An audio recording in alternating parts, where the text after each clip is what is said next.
Lei nº 8.212, de 24 de julho de 1991. Título 7º. Das Disposições Gerais. Art. 49.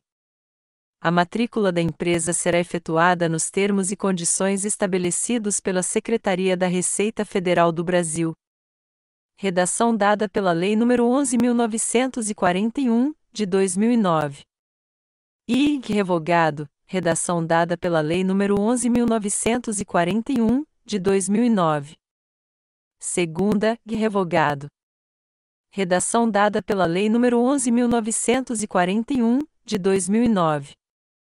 Primeiro, no caso de obra de construção civil, a matrícula deverá ser efetuada mediante comunicação obrigatória do responsável por sua execução, no prazo de 30 dias, contado do início de suas atividades, quando obterá número cadastral básico, de caráter permanente.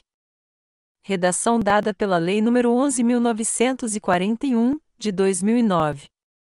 A. Revogada. Redação dada pela Lei nº 11.941, de 2009. B. Revogada. Redação dada pela Lei nº 11.941, de 2009. Segundo. Revogado. Redação dada pela Lei nº 11.941, de 2009. Terceiro, o não cumprimento do disposto no primeiro deste artigo sujeita o responsável à multa na forma estabelecida no artigo 92 desta lei. Redação dada pela Lei nº 11.941, de 2009. Quarto, o Departamento Nacional de Registro do Comércio, DNRC, por intermédio das juntas comerciais, e os cartórios de registro civil de pessoas jurídicas prestarão, obrigatoriamente, ao Ministério da Economia, ao INSS e à Secretaria da Receita Federal do Brasil todas as informações referentes aos atos constitutivos e alterações posteriores relativos a empresas e entidades neles registradas. Redação dada pela Lei nº 13.846, de 2019.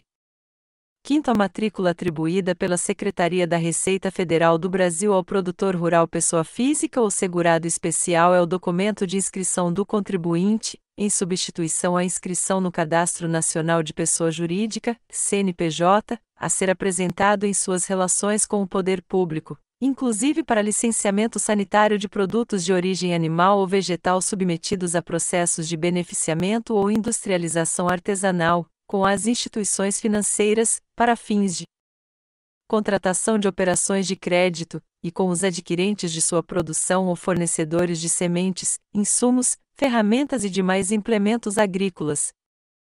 Incluído pela Lei nº 11.718, de 2008. Sexto, disposto no quinto deste artigo não se aplica ao licenciamento sanitário de produtos sujeitos à incidência de imposto sobre produtos industrializados ou ao contribuinte cuja inscrição no Cadastro Nacional de Pessoa Jurídica, CNPJ, seja obrigatória. Incluído pela Lei nº 11.718, de 2008. Art. 50. Para fins de fiscalização do INSS, o município, por intermédio do órgão competente, fornecerá relação de alvarás para a construção civil e documentos de habitem concedidos. Redação dada pela Lei nº 9.476, de 1997. Art. 51. O crédito relativo a contribuições, cotas e respectivos adicionais ou acréscimos de qualquer natureza arrecadados pelos órgãos competentes, bem como a atualização monetária e os juros de mora, estão sujeitos, nos processos de falência, concordata ou concurso de credores, às disposições atinentes aos créditos da União, aos quais são equiparados. Parágrafo único. O Instituto Nacional do Seguro Social INSS reivindicará os valores descontados pela empresa de seus empregados e ainda não recolhidos. Art. 52. Às empresas, enquanto estiverem em débito não garantido com a União, aplica-se o disposto no artigo 32 da Lei nº 4.357, de 16 de julho de 1964. Redação dada pela Lei nº 11.941, de 2009. I. Revogado. Redação dada pela Lei nº 11.941, de 2009. Segunda, revogado. Redação dada pela Lei nº 11.941, de 2009. Parágrafo único. Revogado. Redação dada pela Lei nº 11.941, de 2009. Art. 53. Na execução judicial da dívida ativa da União, suas autarquias e fundações públicas, será facultado ao exequente indicar bens à penhora, a qual será efetivada concomitantemente com a citação inicial do devedor. Primeiro, os bens penhorados nos termos deste artigo ficam desde logo indisponíveis. Segundo, efetuado o pagamento integral da dívida executada, com seus acréscimos legais, no prazo de 2 dias úteis contados da citação, independentemente da juntada aos autos do respectivo mandado, poderá ser liberada a penhora, desde que não haja outra execução pendente. Terceiro, o disposto neste artigo aplica-se também às execuções já processadas. Quarto, não sendo opostos embargos, no caso legal, ou sendo eles julgados improcedentes, os autos serão conclusos ao juiz do feito, para determinar o prosseguimento da execução. Art. 54. Os órgãos competentes estabelecerão critério para dispensa de constituição ou exigência de crédito de valor inferior ao custo dessa medida. Art. 55. Revogado pela Lei nº 12.101, de 2009. Art. 56. A inexistência de débitos em relação às contribuições devidas ao Instituto Nacional do Seguro Social INSS, a partir da publicação desta lei, é condição necessária para que os Estados, o Distrito Federal e os municípios possam receber as transferências dos recursos do Fundo de Participação dos Estados e do Distrito Federal FPE e do Fundo de Participação dos Municípios FPM, celebrar acordos, contratos, convênios ou ajustes, bem como receber empréstimos, financiamentos, avais e subvenções em geral, de órgãos ou entidades da administração direta e indireta da União. Primeiro, revogado pela medida provisória no 2187/2013, de 2001. Renumerado do parágrafo único e incluído pela Lei nº 12.810, de 2013. Segundo, os recursos do FPE e do FPM não transferidos em decorrência da aplicação do caput deste artigo poderão ser utilizados para quitação, total ou parcial, dos débitos relativos às contribuições de que tratam as alíneas A e C do parágrafo único do artigo 11 desta lei, a pedido do representante legal do Estado, Distrito Federal ou município. Incluído pela Lei nº 12.810, de 2013. Art. 57. Os Estados, o Distrito Federal e os municípios serão, igualmente, obrigados a apresentar, a partir de 1º de junho de 1992, para os fins do disposto no artigo anterior, comprovação de pagamento da parcela mensal referente aos débitos com o Instituto Nacional do Seguro Social INSS, existentes até 1º de setembro de 1991, renegociados nos termos desta lei. Art. 58. Os débitos dos Estados, do Distrito Federal e dos municípios para com o Instituto Nacional do Seguro Social INSS, existentes até 1º de setembro de 1991, poderão ser liquidados em até 240 parcelas mensais. Primeiro, para apuração dos débitos será considerado o valor original atualizado pelo índice oficial utilizado pela Seguridade Social para a correção de seus créditos. Renumerado pela Lei nº 8.444, de 20 de julho de 92.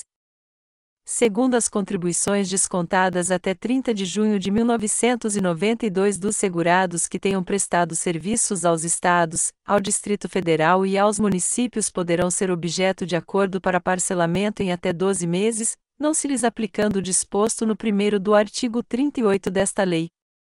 Parágrafo acrescentado pela Lei nº 8.444, de 20 de julho de 92. Art. 59. O Instituto Nacional do Seguro Social INSS implantará, no prazo de 90 dias a contar da data da publicação desta lei, Sistema próprio e informatizado de cadastro dos pagamentos e débitos dos governos estaduais, do Distrito Federal e das prefeituras municipais, que viabilize o permanente acompanhamento e fiscalização do disposto nos arts. 56, 57 e 58 e permita a divulgação periódica dos devedores da Previdência Social. Art. 60.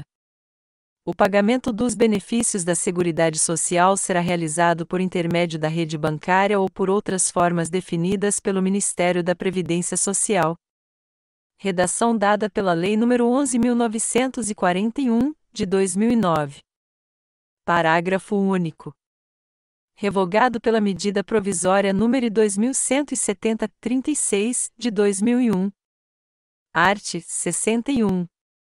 As receitas provenientes da cobrança de débitos dos estados e municípios e da alienação, arrendamento ou locação de bens móveis ou imóveis pertencentes ao patrimônio do Instituto Nacional do Seguro Social INSS, deverão constituir reserva técnica, de longo prazo, que garantirá o seguro social estabelecido no Plano de Benefícios da Previdência Social.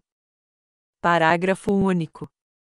É vedada a utilização dos recursos de que trata este artigo, para cobrir despesas de custeio em geral, inclusive as decorrentes de criação, majoração ou extensão dos benefícios ou serviços da Previdência Social, admitindo-se sua utilização, excepcionalmente, em despesas de capital, na forma da Lei de Orçamento. Art. 62. A contribuição estabelecida na Lei nº 5.161, de 21 de outubro de 1966, em favor da Fundação Jorge Duprá Figueiredo de Segurança e Medicina do Trabalho Fundacentro, será de 2%, da receita proveniente da contribuição a cargo da empresa, a título de financiamento da complementação das prestações por acidente do trabalho, estabelecida no inciso 2º do artigo 22. Parágrafo único. Os recursos referidos neste artigo poderão contribuir para o financiamento das despesas com pessoal e administração geral da Fundação Jorge Duprá Figueiredo de Segurança e Medicina do Trabalho Fundacentro. Parágrafo acrescentado pela Lei nº 9.639, de 25 de maio de 98. Título 8º. Das disposições finais e transitórias. Capítulo I. Da modernização da Previdência Social. Art. 63. Revogado pela Medida Provisória nº 2216-37, de 2001. Art. 64. Revogado pela Medida Provisória nº 2216-37, de 2001. Art. 65. Revogado pela Medida Provisória nº 2216-37, de 2001. Art. 66. Revogado pela Medida Provisória nº 2216-37, de 2001. Art. 67. Até que seja implantado o Cadastro Nacional do Trabalhador CNT, as instituições e órgãos federais, estaduais, do Distrito Federal e municipais, detentores de cadastros de empresas e de contribuintes em geral, deverão colocar à disposição do Instituto Nacional do Seguro Social INSS, mediante a realização de convênios, todos os dados necessários à permanente atualização dos cadastros da Previdência Social. Art. 68.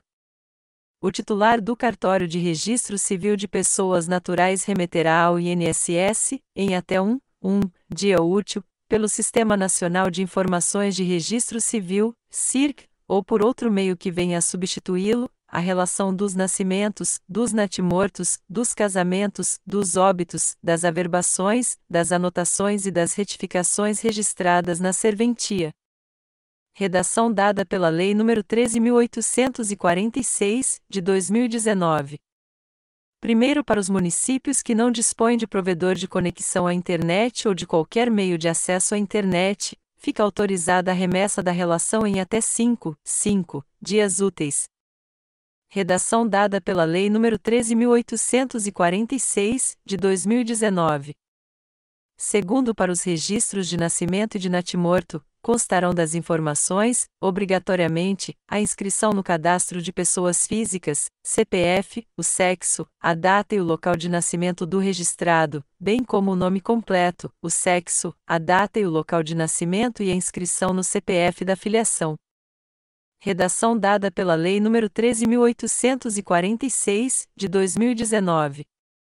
Terceiro, para os registros de casamento e de óbito, constarão das informações, obrigatoriamente, a inscrição no CPF, o sexo, a data e o local de nascimento do registrado, bem como, a caso disponíveis, os seguintes dados. Redação dada pela Lei nº 13.846, de 2019. E, número do cadastro perante o Programa de Integração Social, PIS, ou Programa de Formação do Patrimônio do Servidor Público, PASEP, incluído pela Lei nº 13.846, de 2019. Segunda, número de identificação do trabalhador, NIT, incluído pela Lei nº 13.846, de 2019. Terceira, número de benefício previdenciário ou assistencial, se a pessoa falecida for titular de qualquer benefício pago pelo INSS, incluído pela Lei nº 13.846, de 2019.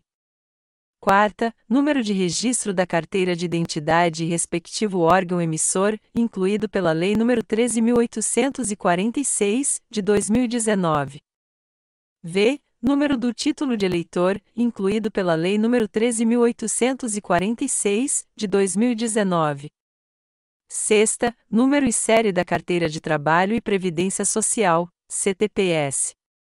Incluído pela Lei nº 13.846, de 2019.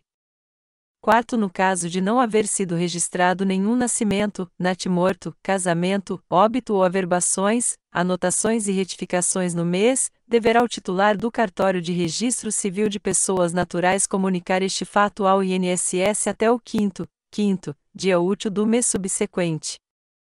Redação dada pela Lei nº 13.846, de 2019.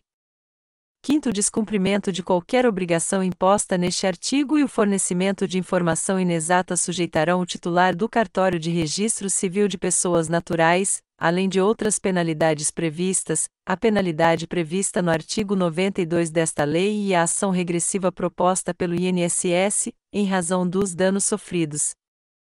Incluído pela Lei nº 13.846, de 2019. Artigo 68-A. A lavratura de procuração pública e a emissão de sua primeira via para fins exclusivos de recebimento de benefícios previdenciários ou assistenciais administrados pelo INSS são isentas do pagamento das custas e dos emolumentos. Incluído pela Lei nº 14.199, de 2021.